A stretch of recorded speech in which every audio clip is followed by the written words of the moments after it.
Time for an exclusive conversation here on CNBC-TV18, a rare one as well. This year, one of the biggest movers has been Heritage Foods, the dairy producer and retailer. The board has now approved a proposal to set up an ice cream plant in Telangana. Plans to invest about 200 crores in that plant as well. But not just the ice cream business. If you look at, the overall business of the company, what's the outlook? We have Srideep Kesavan, who's the CEO at the company, joining in to discuss the company's business outlook and capex plans, which are in the pipeline. Thank you, Srideep, for joining in. A pleasure speaking with you. Let's get the ice cream business out of the way first. 200 crores is what the board has proposed to invest. It comes on stream by November 2025. What are typically the asset turns that you get in an ice cream business? Last quarter, you did about 31 crore of revenue from ice cream. So how much does this plant add, and what's your overall target in terms of revenue coming in from the ice cream business? Thank you very much. Good morning, and thanks for having me on your show. Yes, yesterday our board approved a capital investment of 204 crore rupees in investing and commissioning an ice cream plant in one of our existing facilities, milk processing facilities in Hyderabad. This comes at a time when we are actually maxed out on our existing capacity and we're looking at scaling our business.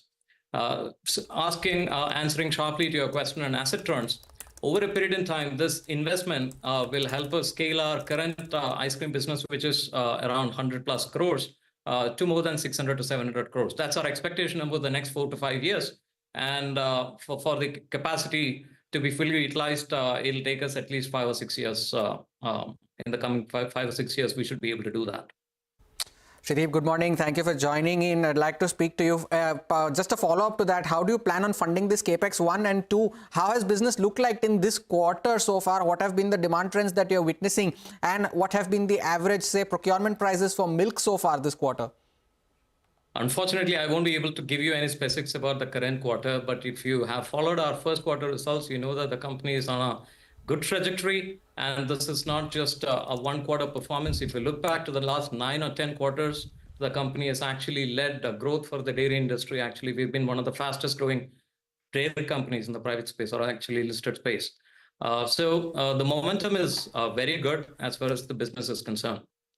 And answering specifically to the question on procurement prices, I think we are witnessing a good amount of stability in the rural economy. And it is not just to do with dairying. Actually, if you look at the agricultural commodity space itself, the commodity prices are relatively stable. We are seeing good prices given out to farmers, which means that the farm economy is actually looking really good.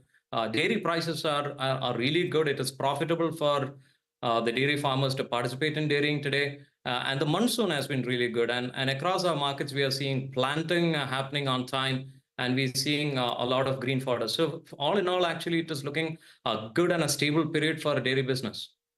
All right, good and a stable period for dairy business. So let's get in some more numbers out of the way. You can't talk about this quarter. I'm sure you can talk about, the targets for this year. The last quarter, for the first time, you crossed 1,000 crore per quarter in terms of a revenue run rate. Should we annualize that and look at close to around 4,000, a little more than that, when it comes to the entire year's revenue? And while you talk about that, also give us a sense of where you expect margins to be in this year because of, one, stability in procurement prices, and secondly, increase in proportion coming in from your value-added products. Yeah, thank you for that question. The business actually has been trending a mid-teens kind of growth rate for quite some time. And it is not something that has happened only in the quarter 1 of this year.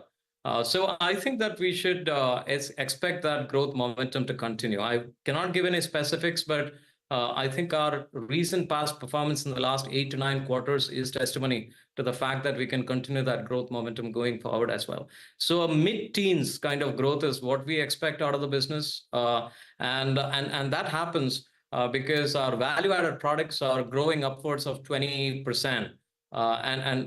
In quarter 1, we ended with 38.5% of our contribution from value-added products. You must be aware that Heritage is an integrated dairy player with a full range of value-added dairy. Ice cream is just one of the product clusters that we play in. We are quite strong in the dairy food space with curd and paneer, which is actually growing very well for us. And we continue to see growth in paneer as a category.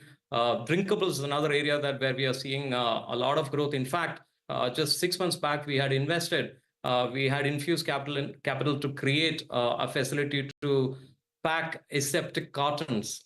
So we have milkshakes and cold coffee and lassis in cartons today, which is also expanding really well. Sometime back, I think it was in the month of June, we launched ghee-based laddus, which actually strengthens our position in the dairy sweets category. And now we have ice creams. Ice creams also has been growing robustly for the last 3 or 4 years. In fact, COVID was an inflection point, and the industry as such. Srideep, sorry to cut you in due to paucity of time. I wanted to ask you one very important question on margins. First, on the gross margin bit, you're heading towards your FY21 levels of around 25%. What is the outlook there? And do you see double-digit margins by the end of the year? Is that a possibility? I would say that the Q1 margins will be, we should be able to sustain the Q1 margins because, like I said, the milk prices at a farm level is stable. That means that the margins would continue to remain interesting for us to drive growth. At this point in time, we believe that we need to invest in the market to drive growth. We're at a stage, if I can talk about value-added dairy. In India, we are still at a very, very, very nascent stage. Many of the categories are in single-digit penetration as households are concerned. So we continue to invest to drive long-term growth, and we will be able to deliver the bottom line similar to Q1. All right, take that point. So 9% sort of margin should continue for this year. Final question from our end. There was a marked shift in the way the street looked at your stock, largely after the election outcome. So just wanted to know, what could the tailwinds from a favorable policy or political environment be for players like you right now? See, we are a business that is run professionally and independent of the political or, whatever is the regional scenario. In fact, as a company, we are based in Hyderabad, as you know. Hyderabad is our headquarters, so Telangana happens to be our largest market. So I don't think that there is any relationship between the two.